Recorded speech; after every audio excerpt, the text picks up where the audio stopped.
दोस्तों अभी साल 2024 में भारत ने चांद पर चंद्रयान-3 मिशन भेजा ताकि हम चांद को और भी ज्यादा एक्सप्लोर कर सके कि क्या वहां पर इंसानी बस्ती बसाना पॉसिबल है या फिर नहीं। पर वहीं दूसरी तरफ जो नासा है वो लगातार समुद्र के अंदर अपने एक नए मिशन पर काम कर रही है जो कि शायद हमारी इंसानी सोच को पूरी तरह से बदल दे कि हम इस अनंत ब्रह्मांड में अकेले नहीं है। नासा के काफी सारे एस्ट्रोनॉट पिछले कई सालों से अपनी ट्रेनिंग कर रहे हैं ताकि वो नासा के नीमो प्रोजेक्ट के लिए खुद को सिलेक्ट कर सके।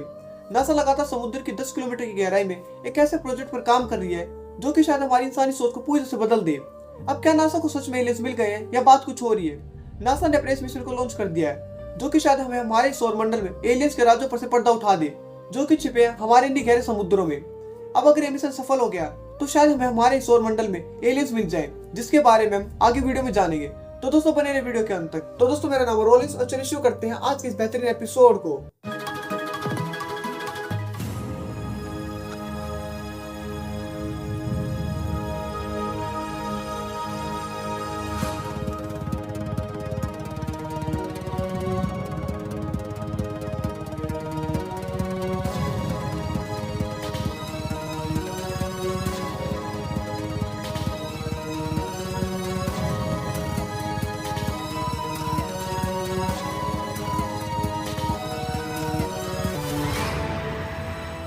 दोस्तों नासा समेत पूरी दुनिया के अलग अलग स्पेस एजेंसीज पिछले 50 सालों से लगातार एलियंस को ढूंढ रही है।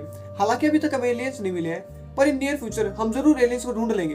हम सभी को पता है कि धरती पर लाइफ की शुरुआत गहरे समुद्रों में हुई थी क्योंकि किसी भी लिविंग बीइंग के बनने के लिए 3 मेन चीजें चाहिए होती है, वाटर, एनर्जी और केमिकल रिएक्शन, जो कि हमारी धरती पर भर भर के मौजूद थे। और इन सारी बातों को ध्यान में रखकर ही नासा ने अपने इस नए मिशन की तैयारी शुरू कर दी है जो कि शायद हमारी धरती पर या फिर हमारे सौर मंडल में एलियन लाइफ को कंफर्म कर दे। समुद्र में रहने वाली 90% स्पीसीज समुद्र की 200 मीटर की गहराई में रहती है क्योंकि एक तो यहाँ पर सूर्य की एनर्जी मिलती रहती है और दूसरा यहाँ पर वाटर प्रेशर भी काफी ज्यादा नॉर्मल होता है क्योंकि जैसे जैसे हम पानी की गहराई में जाते रहेंगे वहाँ पर पानी का प्रेशर हद से ज्यादा बढ़ जाता है। अब नासा समुद्र की 10 किलोमीटर की गहराई में अपने एक नए मिशन पर काम कर रही है जिसमें शायद हमें एलियन लाइफ हमारे सौरमंडल में मिल जाए जिसके बारे में हम आगे वीडियो में जानेंगे। अब दोस्तों किसी भी जीव के बनने के लिए 3 मेन चीजें चाहिए होती है, पानी जो कि हमारे समुद्र में भरा पड़ा था, एनर्जी जो कि पृथ्वी के कोर से मिलती रही, और जब इन दोनों की परफेक्ट कंडीशन हो गई तो उन्होंने केमिकल रिएक्शन शुरू कर दिए जिसके बाद पहला सिंगल सेलुलर जीव बना और वही सिंगल सेल जीव आगे इवोल्यूशन के जरिए बड़े बड़े क्रिएचर्स में बदल गया। अब हम इंसान पिछले कई सालों से लगातार कुछ ऐसा ढूंढ रहे हैं जिसमें काफी सारे हैबिटेबल प्लेनेट शामिल है जिसमें Kepler-62f, K2-18b, HD407g, Kepler-452b और Kepler-186f शामिल है और वो है पानी, एनर्जी और perfect location of from its hot star.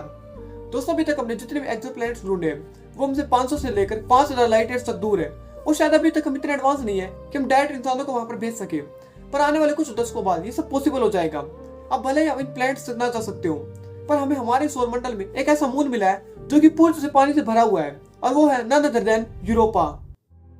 New analysis of archival Hubble data revealed water vapor in the atmosphere of Jupiter's icy moon, Europa. Europa's icy, smooth surface, scarred by cracks and fissures, averages minus 275 degrees Fahrenheit, but researchers suspect a vast ocean lurks beneath that surface. The Hubble Space Telescope previously detected 60-mile-high plumes of water vapor erupting like geysers. These new results show water vapor over a larger area, suggesting a long-term water vapor atmosphere on one of Europa's hemispheres. दोस्तों NASA पिछले कई सालों से लगातार हमारे solar system को study कर रहा है ताकि हम आने वाले दशकों में वहां पर अपनी बस्तियां बसा सके, पर यह सब अभी पॉसिबल नहीं है क्योंकि मरकरी और वीनस सूरज के काफी ज्यादा पास है और यहाँ पर रहना इम्पॉसिबल है क्योंकि यहाँ का एवरेज टेम्परेचर ही 250 डिग्री तक रहता है। अब बात की जाए मार्स की जिसका की सरफेस रॉकी है, वहाँ पर पानी बिल्कुल भी मौजूद नहीं है। हालांकि हमें वहाँ पर आइस फॉल्स मिले हैं पर वो सरफेस के काफी ज्यादा नीचे है और वहां से उन्हें एक्सट्रैक्ट करना काफी ज्यादा मुश्किल है। और अगर दूसरी तो बात की जाए गैस जाइंट की जिसमें सैटर्न, जुपिटर, मरकरी और वीनस शामिल है तो हमसे काफी ज्यादा दूर है और दूसरा यहाँ पर खड़े होने के लिए जमीन तक नहीं है, तो पानी मिलना तो बहुत दूर की बात नहीं। अब दोस्तों यहीं पर बाजी मार जाते हैं इन जाइंट्स के मून जिनमें जुपिटर का यूरोपा, सैटर्न का टाइटन और यूरेनस का मिरांडा मून शामिल है जिन पर वाटर के साथ साथ सॉलिड सरफेस भी मौजूद है। दोस्तों 1970 में जब वॉयजर्स और गैलीलियो ने यूरोपा को स्टडी किया तो हमें यहाँ पर समुद्र के काफी सारे एविडेंस मिले जिससे कि साबित हो सकता है कि यहाँ पर एलियंस मौजूद हो, क्योंकि यहाँ पर जुपिटर की जो हाई ग्रेविटी है उसके कारण जो यूरोपा का कोर है वो हमेशा स्क्वीज होता रहता है जिसके कारण ये आज तक भी एक्टिव है।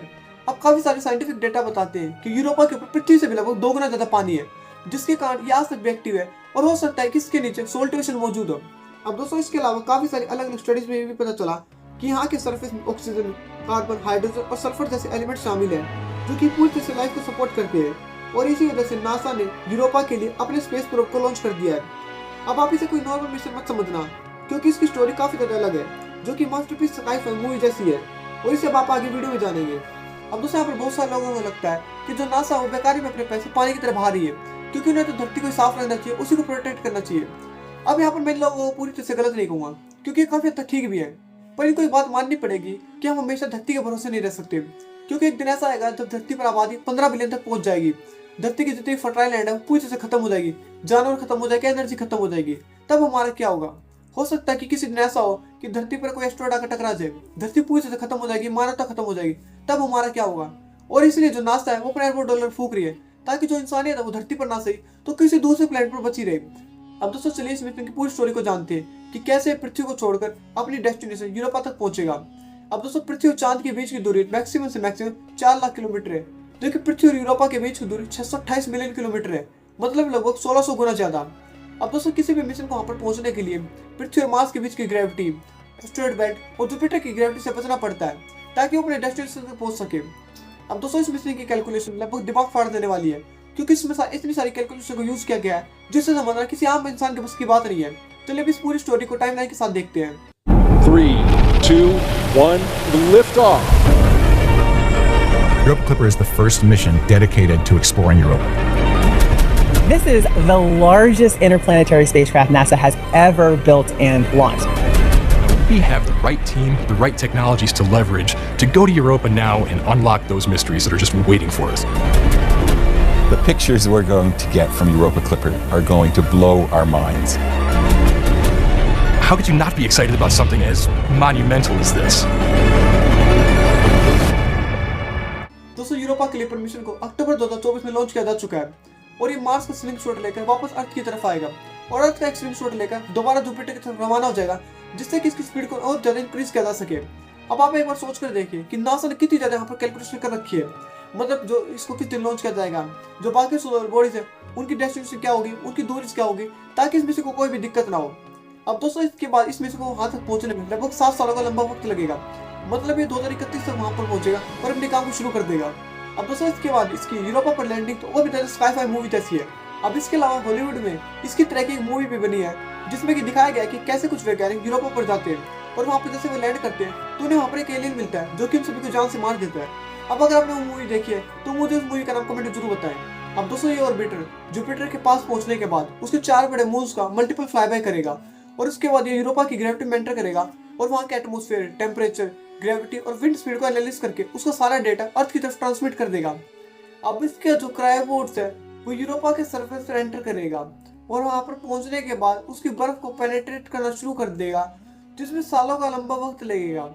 और जब ये क्रायोबोट्स बर्फ को पेनेट्रेट करके इसके डीप ओशन में पहुंचेंगे तो यहाँ पर अपने साथ ले जाएंगे 48 रोबोट्स को वहां पर डिप्लॉय कर देंगे, जिसके बाद जितने भी रोबोट है ये अलग दिशा में फैल जाएंगे और वहां पर एलियन लाइफ की ढूंढ करेंगे।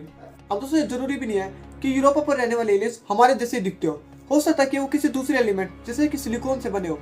अब ये सब तुम्हें फ्यूचर में पता चलेगा कि क्या वहाँ पर एलियंस है या नहीं।